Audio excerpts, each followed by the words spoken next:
Cole, I would like to introduce you to the legendary Andy Hampsten. This is a big moment for me, Andy. Like I got to tell you, I had the winning magazine of you winning the Giro because at the time that was all the only way we could follow professional cycling back in 1988, and I used to read that magazine like every day, and it's seared into my brain. All of the images that were in that edition of you winning the Giro. So it's an honor to have you. Thank you for coming on. You're very welcome.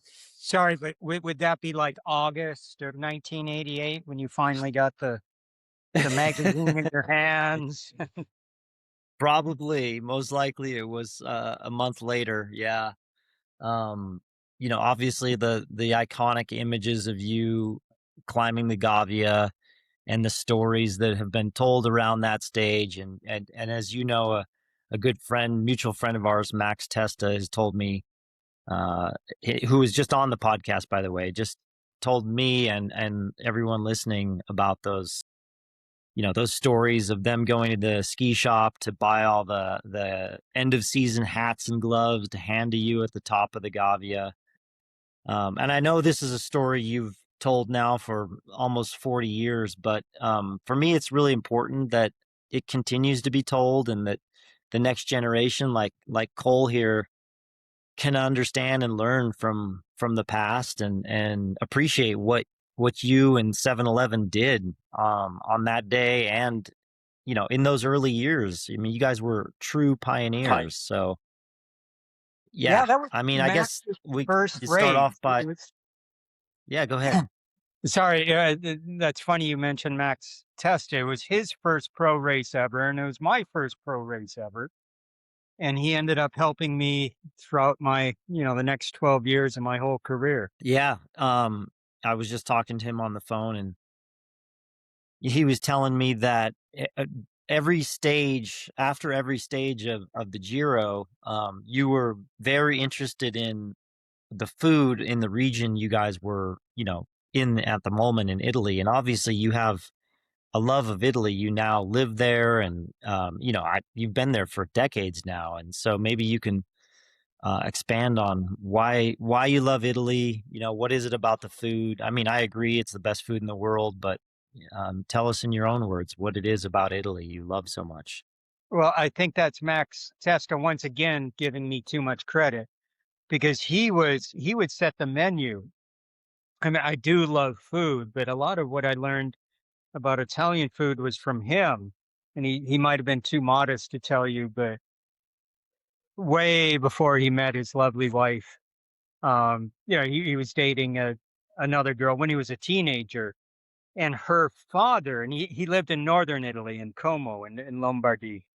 But his girlfriend's father and family really loved food. So every weekend, almost every weekend, they would drive somewhere new in Italy. Not all the way to Sicily, not terribly far away, but his father loved to eat. So they drive for hours and go to a really good restaurant. And, Max was on his best behavior since it was his girlfriend's father and family. And they would eat crazy good meals. And Max was, he loved food. He was probably just more interested in their daughter than the food, but he really had a good education on Italian food. So he would call ahead to all the hotels. When we did the Giro d'Italia, I was number 172 in 1988, and probably number 200 and something in the first year I did it, 1985, which doesn't mean anything other than, as you know, the numbers are listed. Whoever won last year is number one in their team, or the next 10 numbers, and then second place are the teens and 20, so on. But when you're a foreigner, they start from the bottom. They just give you the last number possible, and then the team decides how it wants to be. So it was the same with the hotels.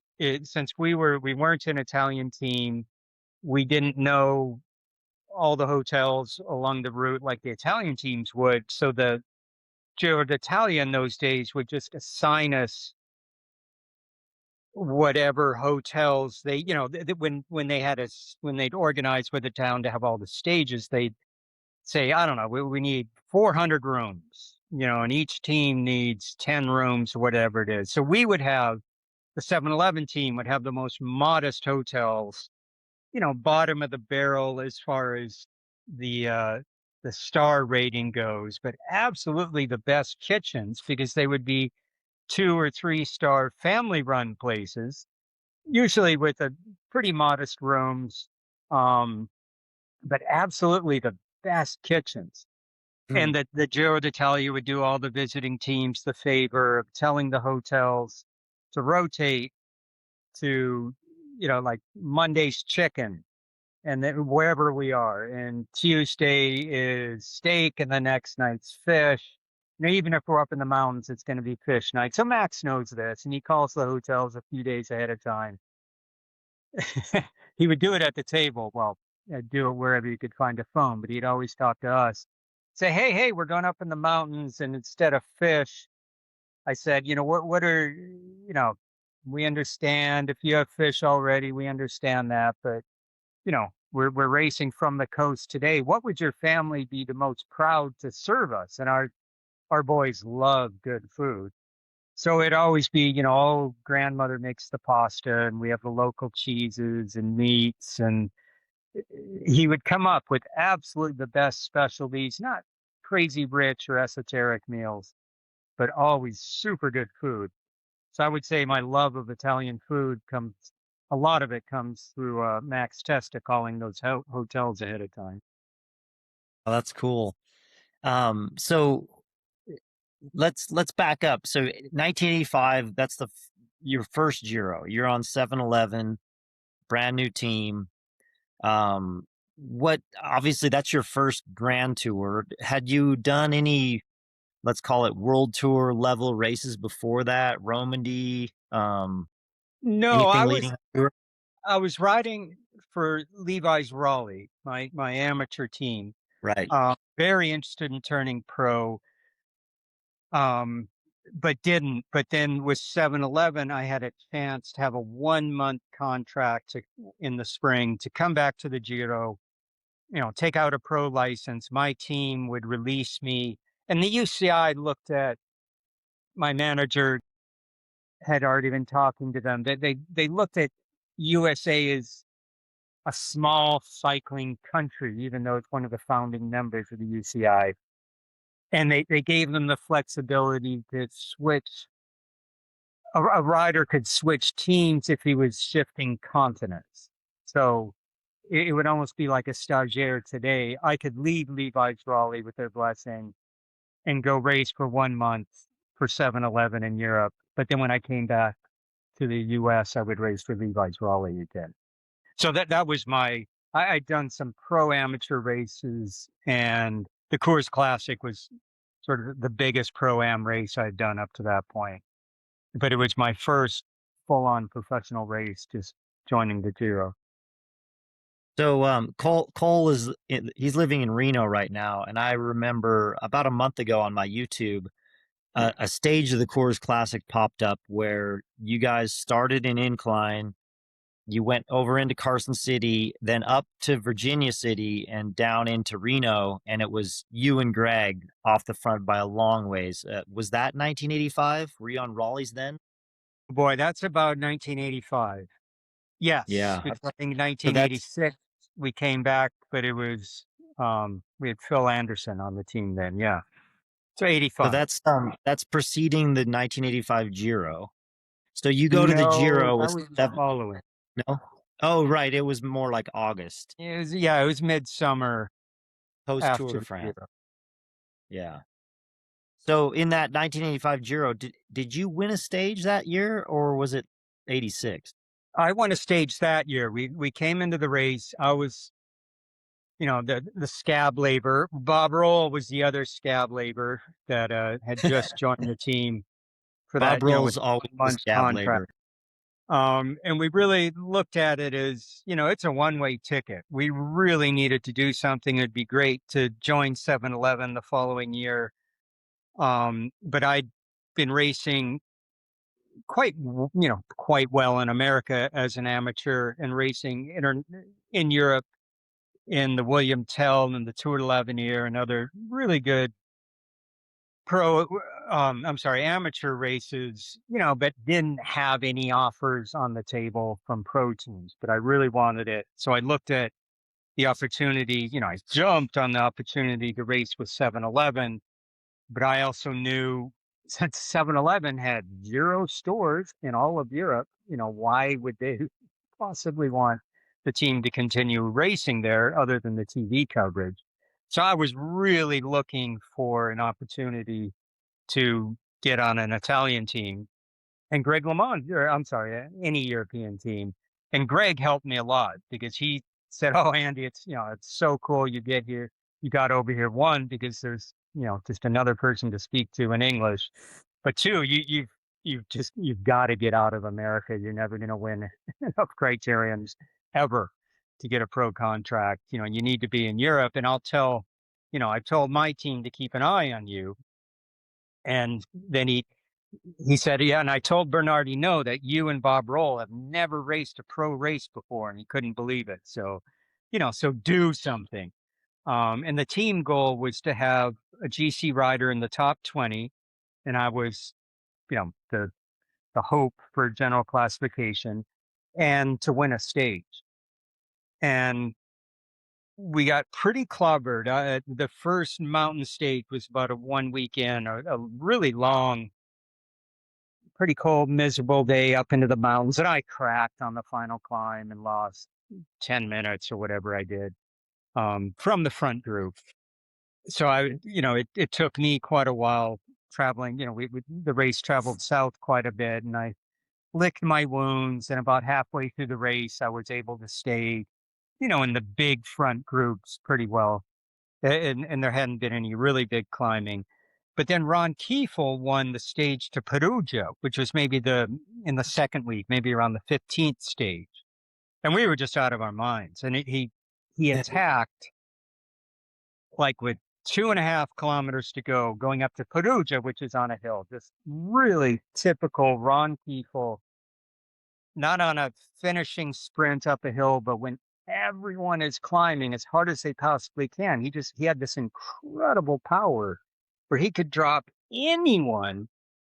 And there was like 4 world champions in the top 10 behind him, but he won solo with, Jerry Knademan and Hino and Knatum, Cerrone and Moser completely behind him. So we were over the moon.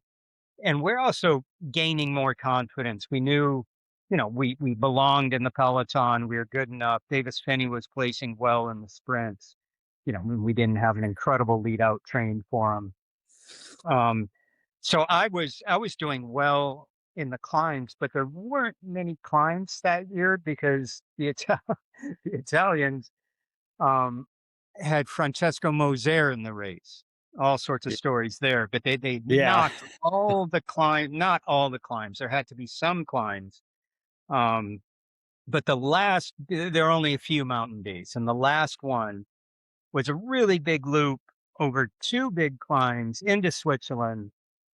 I don't know, Gotthard, I don't know, some pretty big pass early, and then 150 Ks of flat. And then either the Petit Saint Bernard or the Grand Saint Bernard towards the end, pretty hard category 1 climb and a descent down to the town of Aosta. So probably the team said, "Andy, cool your jets. Do not attack on that first climb and try to solo for 150 Ks," or whatever it was. It's just everyone knows you're climbing well. You can't drop everyone. And when the next day was a 50-kilometer uphill, 50-kilometer stage that was flat for, I don't know, 30 kilometers and uphill for 20 or 18 kilometers. So somehow they convinced me, Mike Neal was our very clever manager, convinced me to just chill out. You're in super form instead of sprinting for King of the Mountain points. And I couldn't win the jersey anyway, just relax as much as I possibly could. So I did. And the next day I was able to win. The team gave me a super lead out to the base of the climb. And I had ridden the climb that morning. You know, we started at 3 o'clock or whatever. It was such a short stage.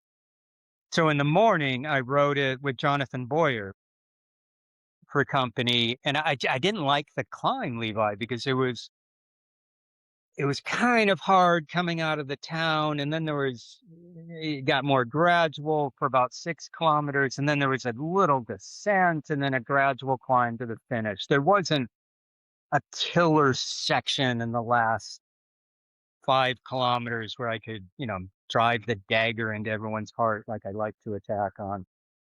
And I was driving down the hill with Mike Neal, kind of nervous now. I didn't have a strategy. And he said, everyone knows you're in form. There's so few mountains. There's other guys like Marino Lajareta, a very good Spanish climber that usually wins the stage in the Giro. There are guys gunning for this stage. They're not going to give you any space.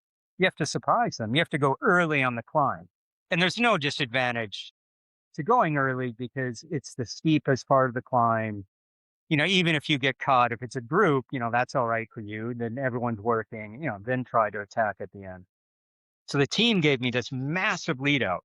It was really good. I wore a one piece and I got teased at the starting line for being an amateur and wearing a one piece on a road stage. Everyone said, "Oh, we wear jerseys, even if it's super short." And I said, "Oh no, I'm okay." And they gave me a great lead out to the base of the climb, and an attack went leaving the town of Aosta, but they never got, like half a dozen guys just sprinted as soon as it started going uphill. And they were caught about a K and a half up the climb on a curve in the road where it was, maybe 10%. It was about the steepest part that on the drive down with Mike Neal and Jonathan Boyer, Mike had, he knew I didn't like the climb and it's going to be hard to get me to change or establish a good tactic. As we're talking, he's trying to convince me to go early, and I'm telling him and as we're driving down, he said, "And you should attack right here at exactly the curve that now I found myself in the group with everything bunching up as we're absorbing this little attack that just went." And Bob Roll was still leading me out. I sort of let the elastic stretch and I was right on his wheel, and he didn't know where I was. "Andy, where are you?" I'm like, "Right behind you." He just as the group fans across the road, the front line, he just squeezes to one side, and I squirt right through, and I got a gap, and it was pretty hard, and I turned around after pedaling hard for a minute or two, and I could see La Jareta and some other climbers trying to get across. And I just thought, this is great. This is just, they're going to catch me because I'm this neo pro and I'm just trying an attack, but there's plenty more kilometers. There's that little downhill. Maybe I can get them to work together. And they just never caught me. And I Yeah. just thought the whole way up, there was a big switchback later that I could see they were at 30 or 40 seconds and strung out, but no team organized. And, we were going uphill again at that point. And it was my favorite victory because it was that first one where, to simplify it, there's the little devil on one shoulder saying, "You can't do this. They're going to get you." And the good guy saying, "Oh, just keep going, just keep going." And it worked out. It was really fun. That's awesome. How old were you at this point? Were you just out of the U-23 category? Oh, you are so cool. Um, No, we old guys didn't have that category, but I was 24 years old. It was amateur pro. And one of my good friends as an amateur, Helmut Wechselberger, turned pro. He actually raced with Levi's, probably in 1985, but we brought him over to race for Levi's. But the next year he won the rookie jersey at the Tour of Italy, even though he was like 33 years old, and they had to change the rules after him because they thought, he's a super nice guy. He'd just been an amateur all the time. So you were an amateur or a pro. And this was pretty soon after when the best amateurs in the world were Eastern Bloc riders, the Russians and East Germans and Czechs and Poles would, they were even competitive in Pro-Am races that there weren't very many of those. But, they'd come to the Coors Classic and they'd be fighting it out with Greg LeMond over who's going to win the GC. So we didn't have under 23, but that was it. Yes, I think I was 24 at that age. Oh, cool. Because you mentioned you had raced Tour de l'Avenir the year prior. Was Mhm. l'Avenir then just an amateur Tour de France like I kind of race, think, or? yeah, I think it was. No, it was No, not I think it because was I still the remember. same. It was U25, right? It's still the Well, same rule. no, because there'd be some veterans there. Because I remember one of them gave me a nickname because I used to spin on climbs like pretty high because I don't have a lot of power. And he called me Moulinex, which is a brand name for a kitchen widget a blender. They're all Hmm. called Moulinex. And I Mm. just remember, I think they had some rule where two pros, especially if they're old, can be on a team. And then there's some experience, they weren't supposed to be top pros at that year, but you could have it was a mix for the Tour de l'Avenir between old pros and mostly young riders. So Andy, this is 1985. Obviously, this is a huge step up, a breakthrough performance for you. At that moment when you won the stage, could looking back now, in your gut, did you know you could one day win the overall of the Giro?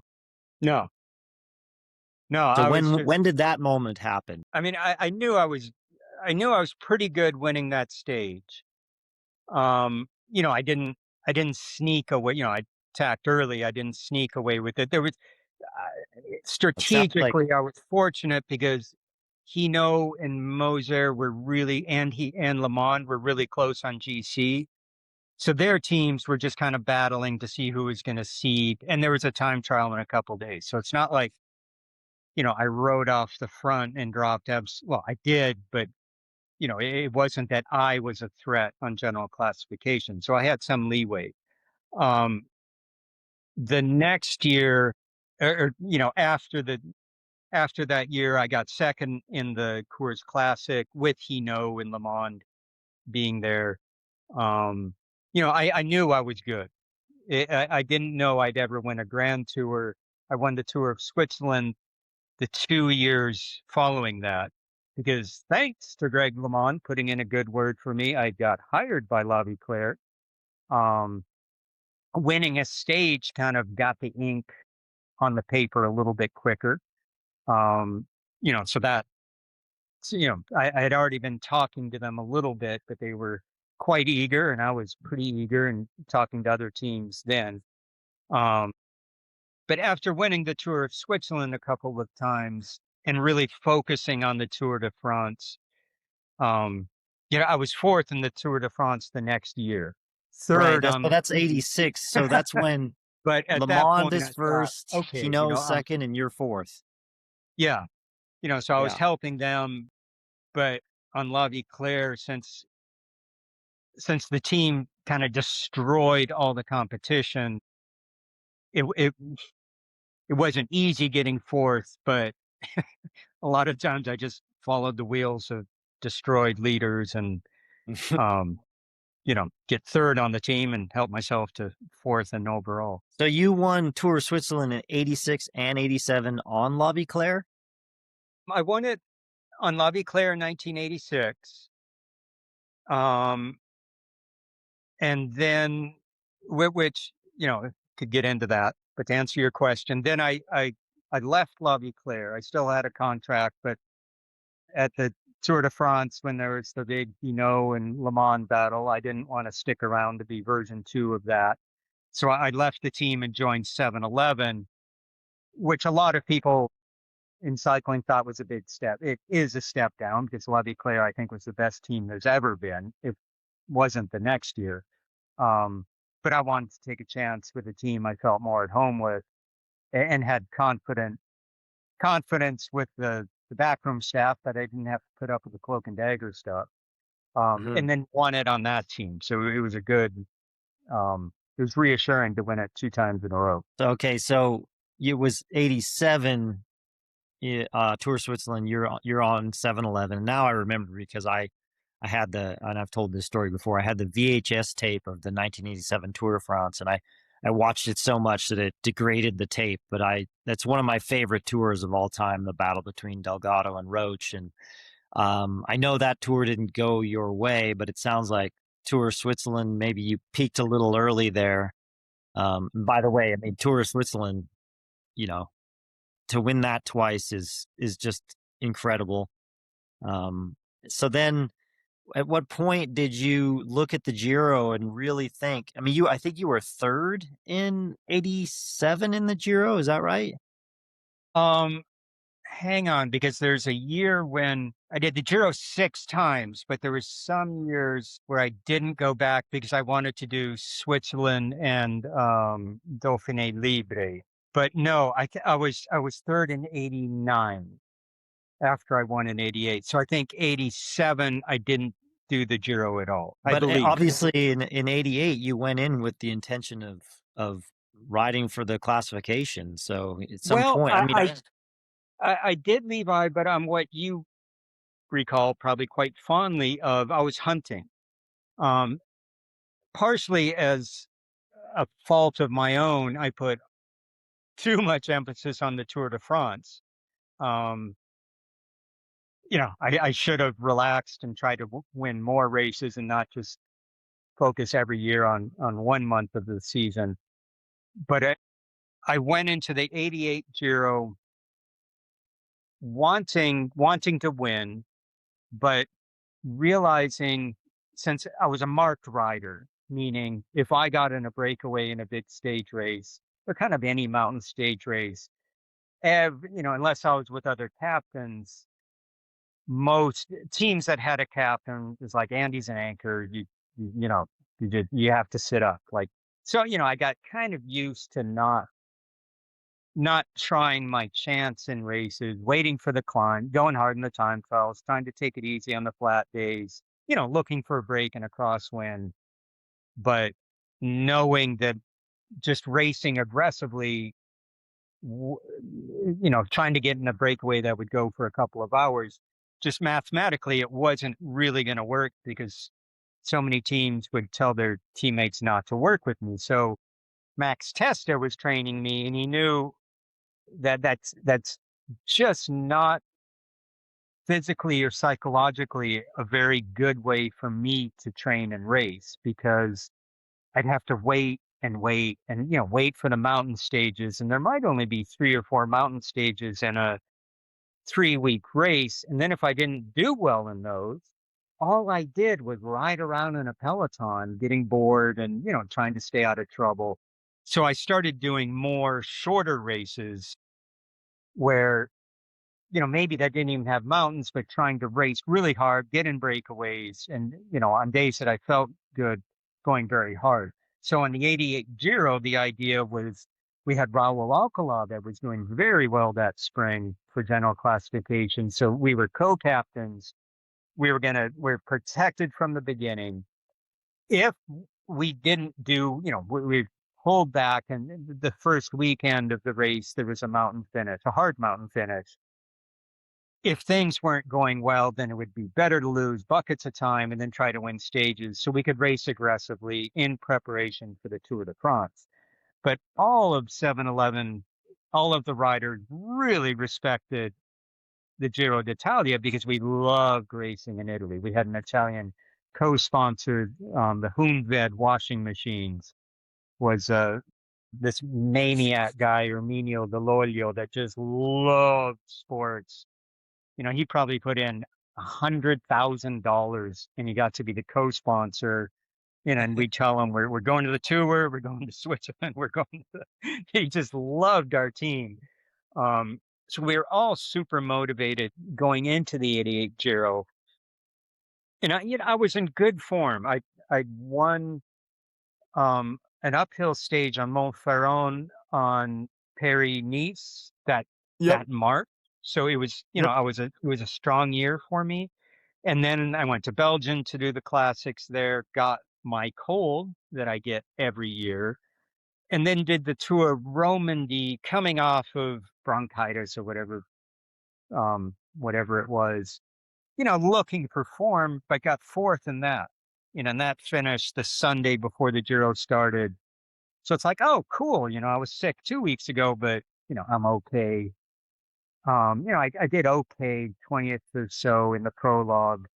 Um, and 13th. just felt really good. And it was good weather, and the team was totally behind me. We didn't have any pressure on us, but we really wanted to win stages. It was great having Alcala as a co-captain because then teams didn't really know which one of us to look. And he crushed Francesco Moser in the mountain stage. I think in the sprint though of the mountain stage at it was the Tour of Trentino, the one they call what is it, the Tour of the Alps or something Right, now right. before the Giro. So we were red hot. Like we were so excited, but it was great. We had the Tour de France meant everything to the sponsor. And, we wanted to come back for it. We had more than 10 GC riders or 10 riders that could do a grand tour, which in the early days of 7-Eleven wasn't true.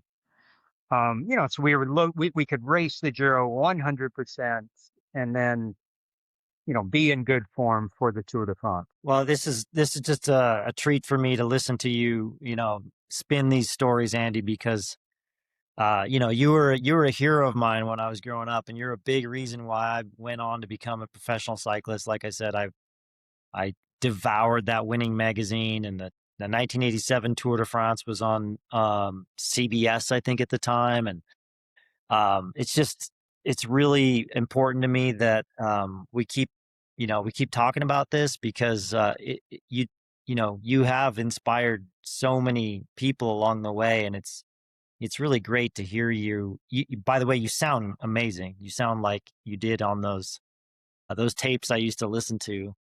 Um, I think what I'm interested in is, do you still follow cycling these days? And, how do you feel about the differences or the similarities? Like, has the sport evolved or changed from 1988 until 2026? Oh, you're giving me the old man trap with Cole, your expert there, ready to pound. I do follow it. I really like it. I still ride for fun.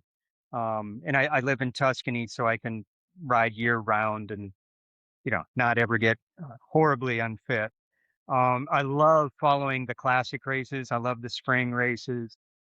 But I certainly follow the Giro and the Tour.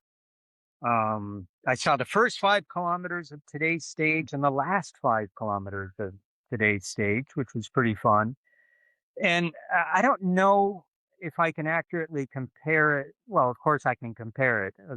I certainly knew when I was racing, found out enough from riders that would hang out around the Giro that raced 20 and 30 years before me that it's useless as a racer to try to compare how you would do back in the day. Hmm. 30 years before I raced, the stages were longer. It was just a matter of patience. Like they would ride 24 kilometers an hour for 7 hours and then light it up for 2 hours. Like I would have gone nuts probably. Um, and now it seems to be much, much faster, but I think it's because the break, the attacks go from the gun. So the averages are definitely faster. The climbing rates I know are faster and all of that. Um, Tactically, the biggest difference I see from the outside, I mean, I might go watch a stage finish, but I've never followed a stage, is the poor guys. I don't know if women's racing does this.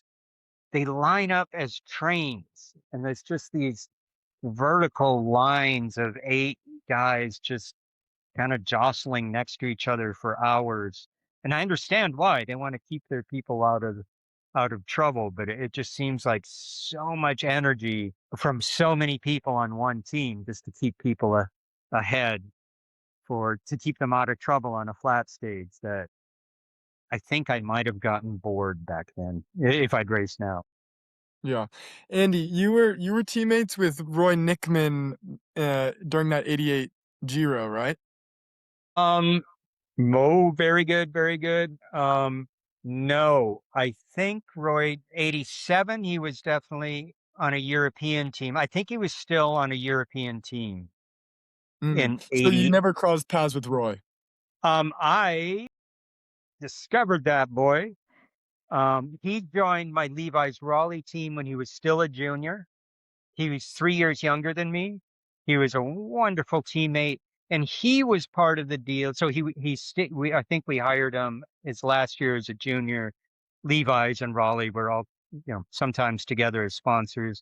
But he came to La Vie Claire as a stagiaire with me, and he and I actually shared a house in Switzerland together. Um, so now but then he stayed on La Vie Claire when I went to 7-Eleven, and it was a bit before we were on the same team again. Mm. Okay, funny enough, Roy is actually in Italy right now following the Giro. So He that'd be is. He's fun. taken. Yeah. Yeah, it'd be funny if you guys cross paths again. I know Roy really well. He was the director of my junior team at Lux, Oh, back in cool. 2021. Yeah, he's a great guy. I can imagine he'd be a great coach because he would train super, super hard, too hard. And we'd say, "Oh, Roy, chill out, chill out. No, no, no. He'd listen to everyone. He'd ask all the experts.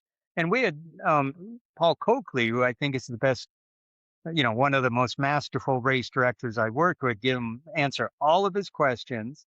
And then he'd overtrain. And we say, "Roy, you're overtraining." And then he'd get sick and fed up and say, "Okay, I'm going to do one more race and I'm going to fly back to America and quit." And then he'd win that race because he finally chilled out. And then he would start it up. "I'm going to train." "No, Roy, keep chilling out." Super good racer, incredibly good teammate. So Andy, moving on from 7-Eleven, which 1989, I think Motorola comes into existence in which is a new sponsor for the same group, 7-Eleven, in 1990. You're on Motorola, and I believe it's 1992 when you win Alpe d'Huez in the Tour de France. Is that correct? Yes, 92. Yeah, I would love to hear about that stage. In fact, Max told me, he specifically told me to ask you about that stage because there's something very interesting about it. Oh dear. So did he tell you, or do I have to think of all the interesting things he finds? It was cool. It was another stage. Sorry, I'm walking around looking for a phone cable. It was another stage race with very few climbs. The tour, I think, had 3 mountain stages that year. One was in the first week where we started down in the Pyrenees. And then, I don't know, we raced all over and then went into the Alps towards the And final week. this is during Indurain's dominance, right? Yeah, This his like third win or something. it was the day before the Alpe d'Huez stage was Sestriere, and you guys Oh, the finished. Sestriere legendary Air was just Chiappucci, this yeah. massive, massive, and by now, I'm trying to win the Tour de France. That's why I do all my training. It's nice winning other races. I'm sort of, it's getting more elusive to try to get a victory there, but it's still my focus. So I'm kind of bummed there's not many, the time trials are long, but it was what it is.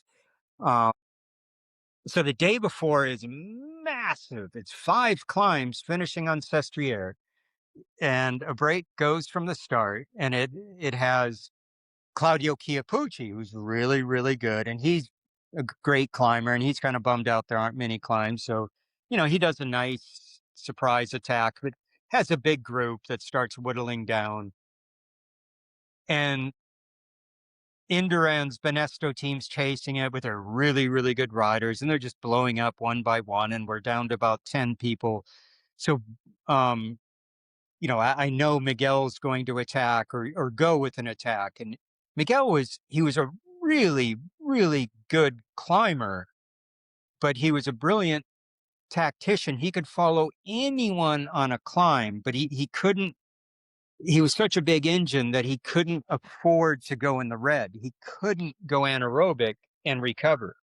So he would always jump on whoever was attacking, and they're usually trying to get rid of him.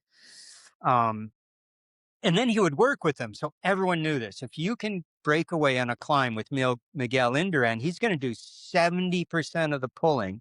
You get to win the stage, but he's doing his divide and conquer routine to get rid of the other climbers and time trialists or whoever he's trying to get rid of. So he and Bunyo went, and then I attacked. It was still the penultimate climb, and there's a lot of flat valley or gentle uphill climbing to Sestriere, but I bridged over with Broikink and or Franco Vona. So there were 5 of us chasing, and I was the lowest one on GC. So, my brilliant mind thought, well, I'm just going to sit on and sprint at the end. But it had been enough years now that I wanted to win the Tour de France, and I knew there were so few. There was this mountain stage, then the next day would be Alpe d'Huez. I just thought, if I really, I'm curious if I can win the Tour de France. I'm not going to. This is a stage I was gunning for. I'm going to work. I'm not going to take giant pulls, but I'm going to roll through. I don't want Chiappucci to get too far ahead of me. So I rolled through and I got 5th on the stage.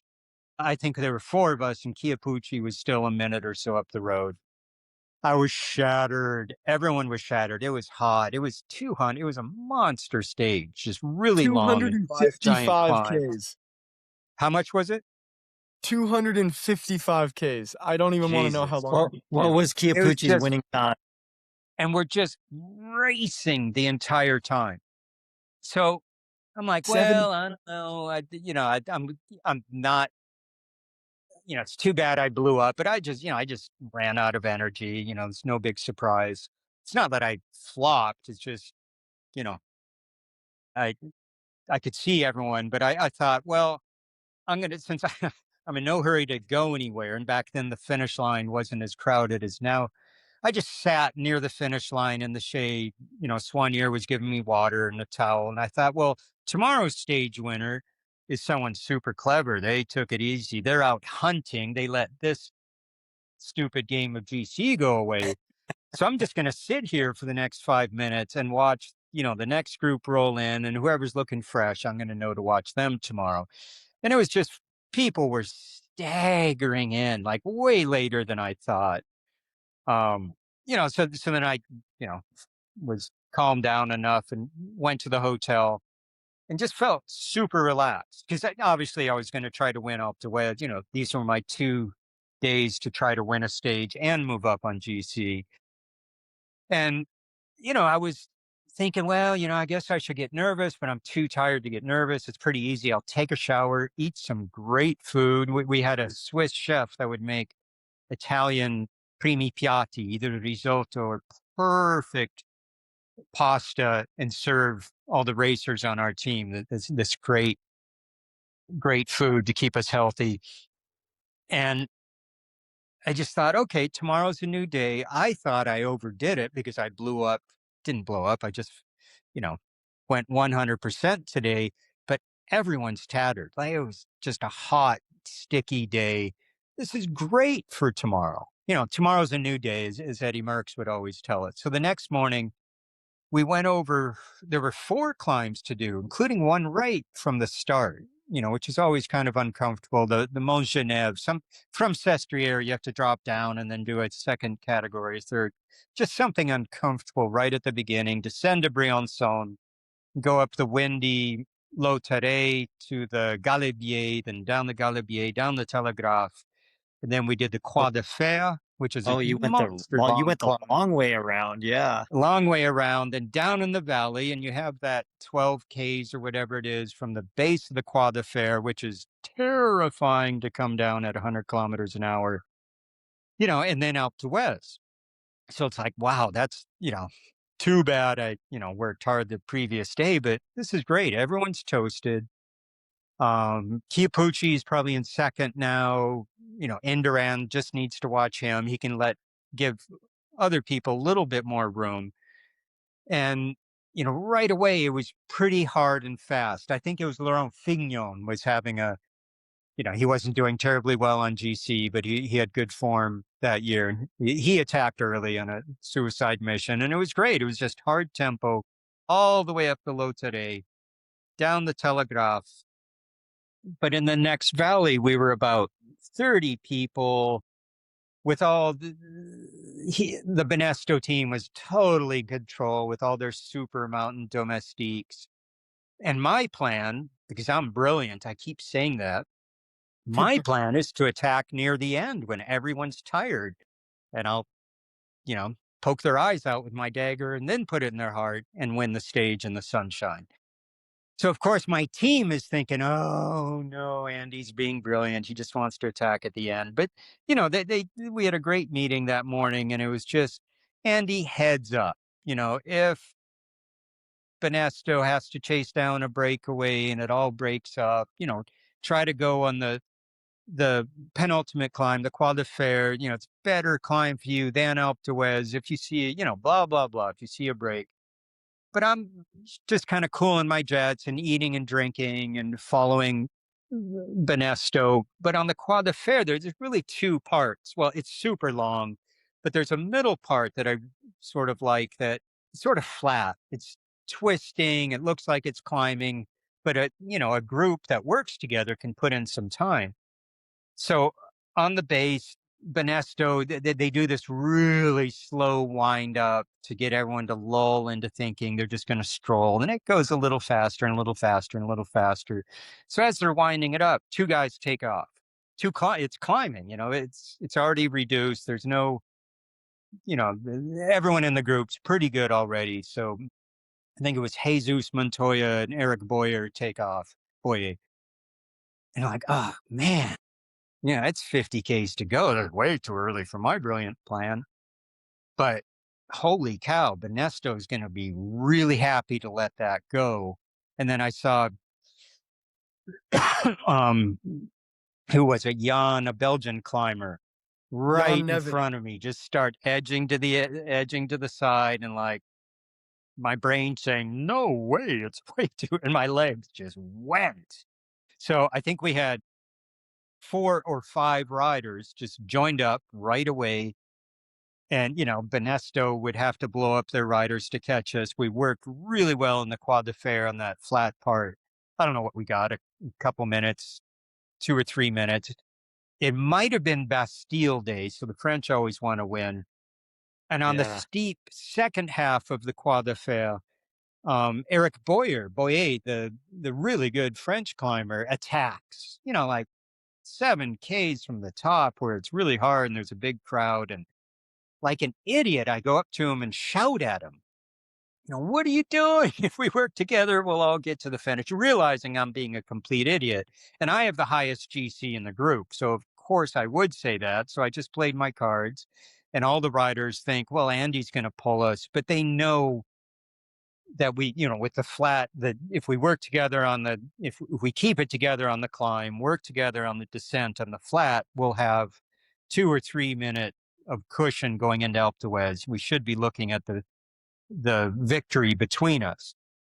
And sure enough, we had like a miracle, because the pros do this so rarely in a mountain stage, when there's a GC threat in the group.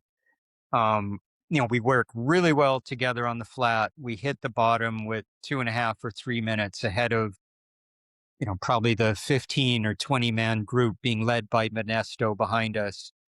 And I think, well, I've already played my card. I've already, made it really clear that I'm moving up. I want to move up and win the general classification. So I'm going to do what the team tells me not to. And we have Henny Kuiper as our race director. Super clever Dutch former racer, really good race director. And the Dutch are the most clever of them all.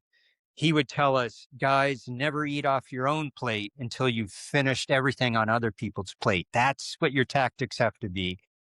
But going into this, I'm thinking, this is amazing. I'm hitting Alpe d'Huez. This is my number one goal every Tour de France I ever, most years I did the tour that the Alpe d'Huez was in it.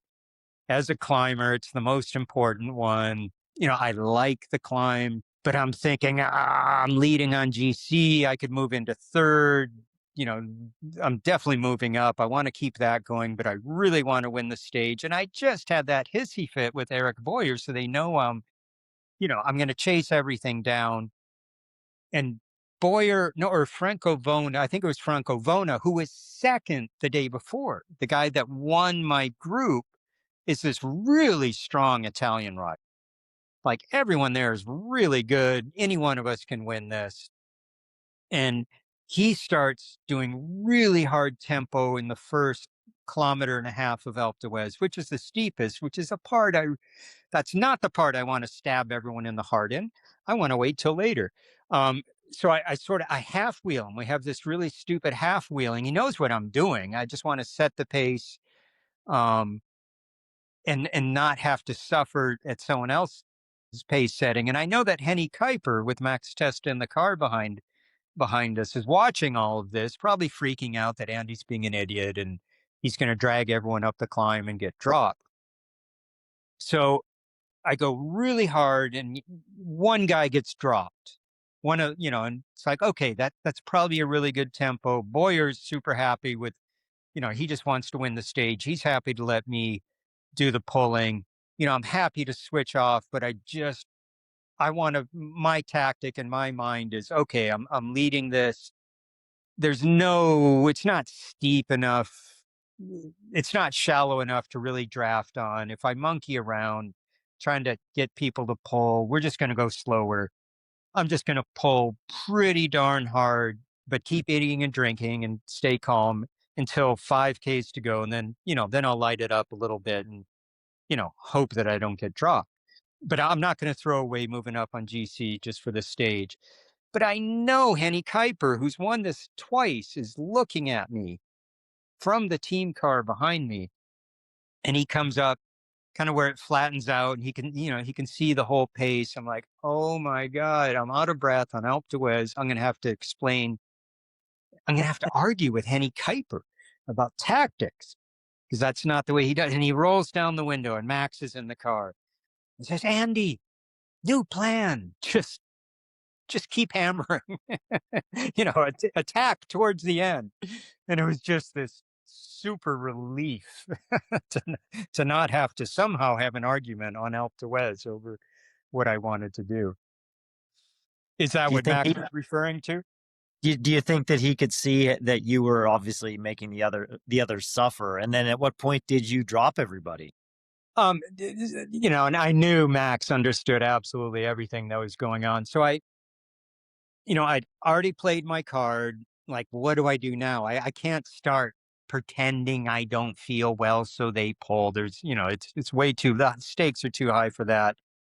So I just thought, okay, there is some drafting in the middle. They're getting an advantage. Franco Vona's super happy. He won yesterday. He's in awesome form. Eric Boyer's, no French guys won or whatever. He's going to be super happy to win. Jan Nevens, I think, was the rider, and Jesus Montoya had been dropped. So I'm like, okay, my pace is good. I'm eating and drinking. I'm thinking I'm going to attack with about 5Ks to go. When it starts getting steep, the barriers will probably start at 3Ks. And that's really, that's for the steepness, that's going to be really hard. I'm thinking I'm just hard and steady, but play it cool. Just keep spinning. I didn't spin as much as when I was an amateur. I wasn't being a Moulinex, trying to spin a super high RPM. But I just thought, since they're just drafting, I've played the card that I want to dictate the pace. I've got to follow that up with, like, I'm not even going to sweat. I've got to play this as cool as I possibly can on Alpe d'Huez in front of hundreds of thousands of streaming spectators and all the madness that there is. So with about 5Ks to go, I attack, but it was on a right-hand switchback that just got steeper. So I didn't shift gears. I didn't stand up. I just, I put in quite a bit more effort, but I made really sure that my body movement was exactly the same as my stupid ass pedaling in front of them from the previous 8 kilometers. And then out of the corner of my eye, when I completed the switchback, I could see that Boyer lost like 6 lengths, and Franco Vona, who was on my wheel and I was more worried about, he lost about a length and a half. So again, I didn't freak out, but I was super excited because I guess to tell you, my tactic was start going at 5Ks to go, and then, go keep attacking, go berserk at 3Ks to go, and, hope they're not stronger than me. So I just thought, Vone, I'm not going to, it's too early to go 100%. I'm at 95 or whatever it was. I'm going to make Vona fight for every centimeter. I know he doesn't want to be a length and a half behind me. And he just held it, and I just barely opened up. I didn't look around until I got to a corner and could just see where he was. He played it cool. He was going 100%. And then I was thinking, okay, I'm coming up to 3. I'm opening a gradual gap. There's chalkboards telling me where I'm at. There's just madness in the road. Like, there were so many people, which is fun, which is really distracting and disturbing when you're in a rage trying to go as fast as you can. Then I think, oh my God, I might be going 100, maybe I'm 98 or 99. How do I know how fast I'm going? I don't need to drink anymore. I know I've had enough food and water to get me to the end. So I'm sort of searching through my brilliant tactical brain to, okay, well, what do I do when there's no tactics, and what's my motivation to go 100%? And I look back to, I don't know, maybe the 87 Giro or tour, when my whole team had food poisoning on this stage. And I entered Alpe d'Huez. There was a break up the road that had Ron Kiefel in it. But it wasn't going to win. I was with Induran and Chiappucci and Bugno and everyone else at the base of the climb, but I hadn't eaten a thing all day long. And we'd done 2 climbs before it. I had food poisoning. I couldn't keep anything down. And I finished the stage in 87th place, going as hard as I could. And Eddie Merckx was in the follow car. He was our bike sponsor. And he can be in any vehicle, any helicopter, he can be in the race director's vehicle all day long. And he chooses to be in our car. And he tells me, I'm gonna watch you win today. And I'm like, here I'm just, pedals are going over one at a time. I'm going as hard as I can, just pathetic as a kid, and finish completely annihilated. So I tell myself, everything's good. Keep your mind clear. Just you pedaling well. You're going, just make sure your legs feeling good. Don't be negative about it, but make sure your legs feel as bad as, you know, that previous year when I was sick. So I just hammered as hard as I could all the way to the finish, and it worked.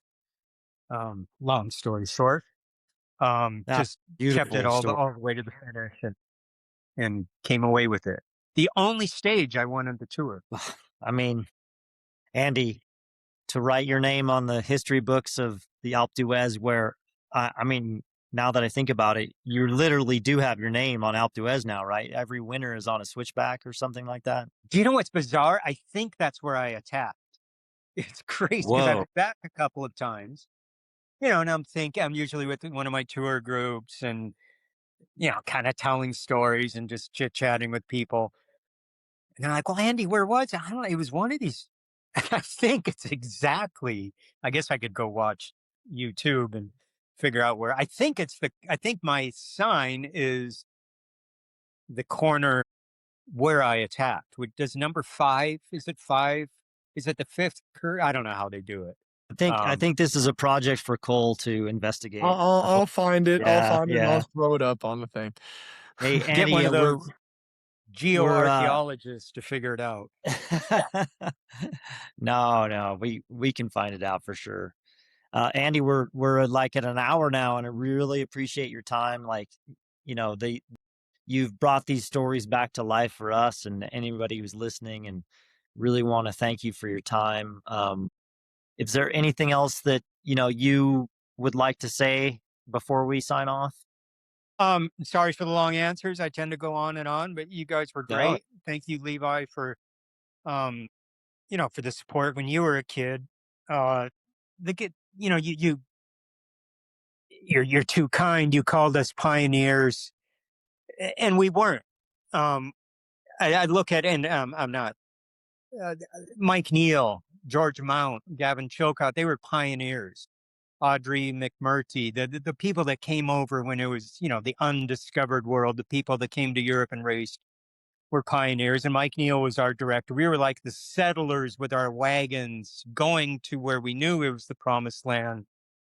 But it was really cool. When we first raced the Tour de France, I'm not going to say there were no American spectators audible or visible at the races, but every year we raced, there'd be more and more. Breaking Away had a group. So, we'd know, hey, Breaking Away, oh, there they are. They're on that curve, on that mountain. But every year there'd be more and more spectators. And it was really cool for us, when things were really hard to realize, it's just sport. It's not anything really important, but it was the support that we knew from people that we, will never meet, but we saw and heard at the side of the road. It was it was a huge help to, not just me, but all the guys on the team. It was really cool. And Yeah, so I now it's totally. really fun to see.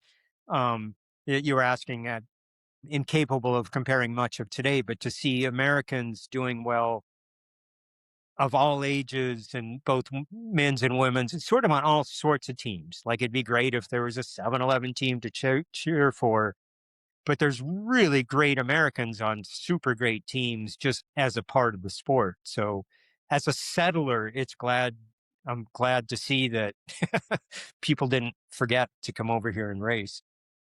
Well, I mean, you and Greg and your contemporaries, you were the first to crack the code at the top, the Giro and the Tour and the highest level.